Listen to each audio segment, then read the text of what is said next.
Another sample problem ulit tayo on closed rotating vessel. So last time sample problem ulit tayo on closed rotating vessel. So mga sample problems pa natin on rotating vessels na both closed and open na rotating vessels. So hanapin niyo lang dito sa playlist natin o sa hydraulics na playlist dito sa channel natin. So meron pa tayong mga ibang mga sample problems on sample problem tayo ulit on closed rotating vessels. So kung gusto niyo i-check out yung sample problems natin on open cylindrical vessels and other closed rotating vessels, check out niyo lang yung playlist natin sa hydraulics, no? Andun yung mga sample problems natin and other topics, no, under hydraulics, and maraming pang mga engineering subjects din, no? Especially yung mga subjects natin for civil engineering na program. So, basahin na natin yung sample problem natin. No? A closed cylindrical vessel has the following dimensions as shown. So, ito yung figure natin. Nandito yung mga dimensions. So, discuss natin mamaya. It is filled with water to a depth of 3 meters and rotated about its own vertical axis. At what angular speed should the vessel be rotated about its axis to produce a zero depth of water at the bottom? And express your answer in RPM, or that's revolutions per minute. So, medyo kakaiba yung sample problem na to kasi hindi given yung angular speed, no? Isa siya sa mga unknown, or hindi siya isa sa mga unknown. Siya talaga yung unknown dito sa sample problem na to, no? Or siya yung required na kunin, okay?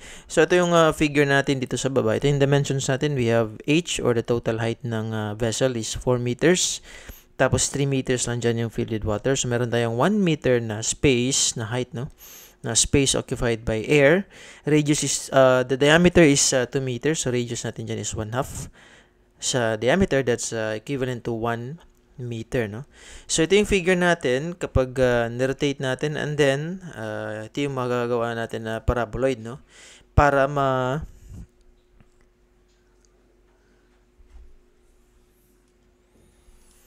masatisfy natin yung requirement na zero daw dapat yung depth ng water dito sa bottom. Ibig sabihin, walang laman na tubig dyan. So, nandito lang lahat sa gilid yung laman na tubig, no? Dito sa cylindrical vessel natin.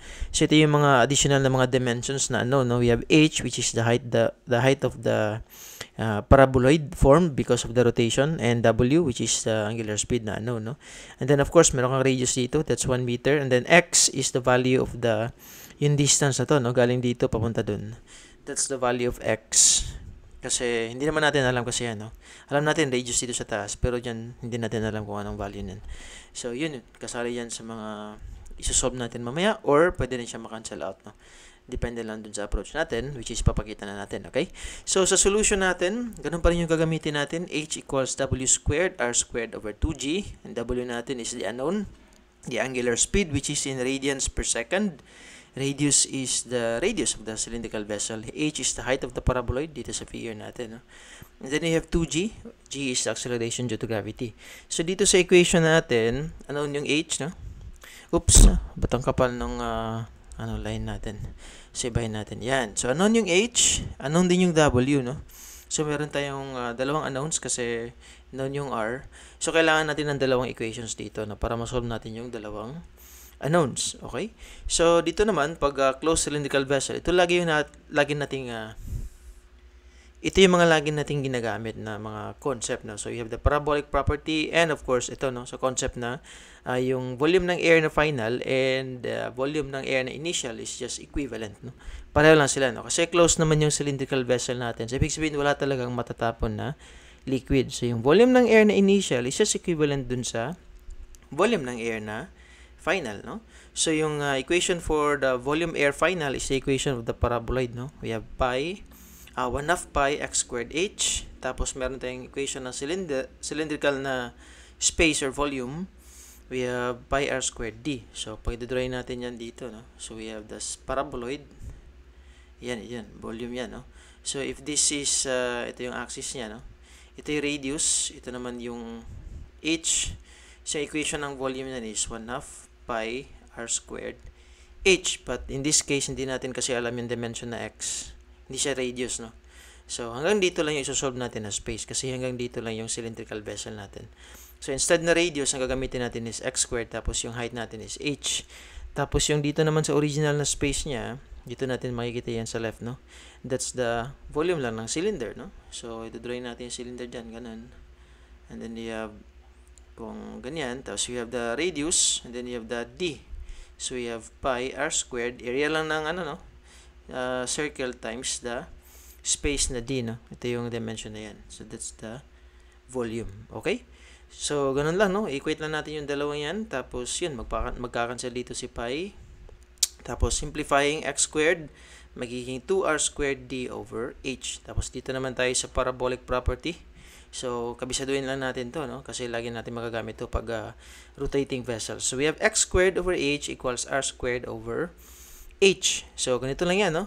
Parang similar triangles lang, no? So, we have mas maliit na paraboloid, tapos mas malaki, no? So, yung x, kapartner niya is si h dito, no? Dito natin titingnan sa kabila. So, yung total na height nito is h. So, yun yung kapartner ni x.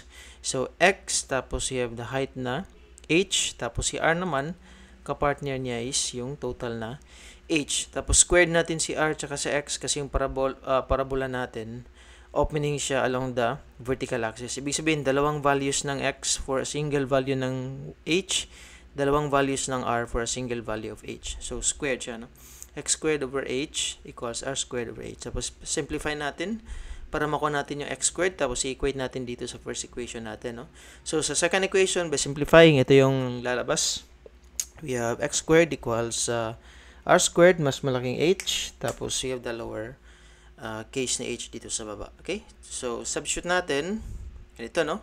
Substitute natin yung equation 2 sa equation 1. Magiging ganito na, no? And then, simplify natin. Kunin natin yung h kasi yun yung habol natin para dun sa first na equation natin, no? Dito. So, we have h equals h squared over 2d. So, that's 4 meters. Substitute lang natin. Divided by 2 times 1 meter na d. Ito yan, no? So, yung h natin is 4 meters. Tapos, yung d natin is 1 meter. So, evaluate lang natin. Hindi na siguro kailangan ng calculator to, no?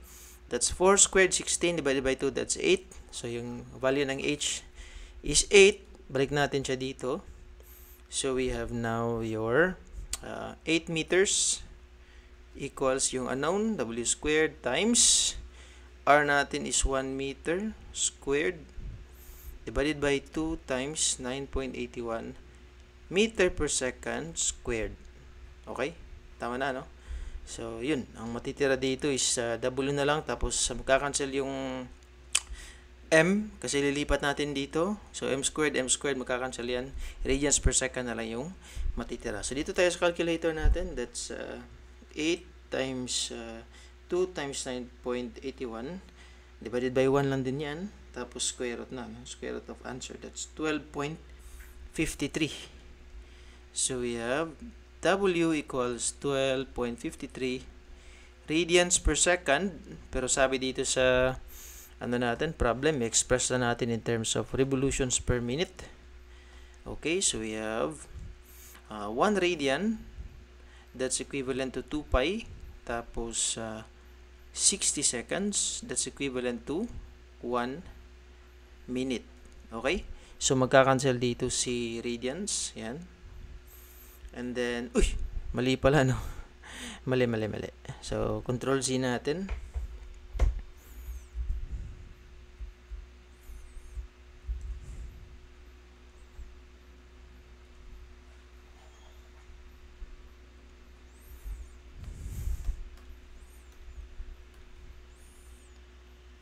We have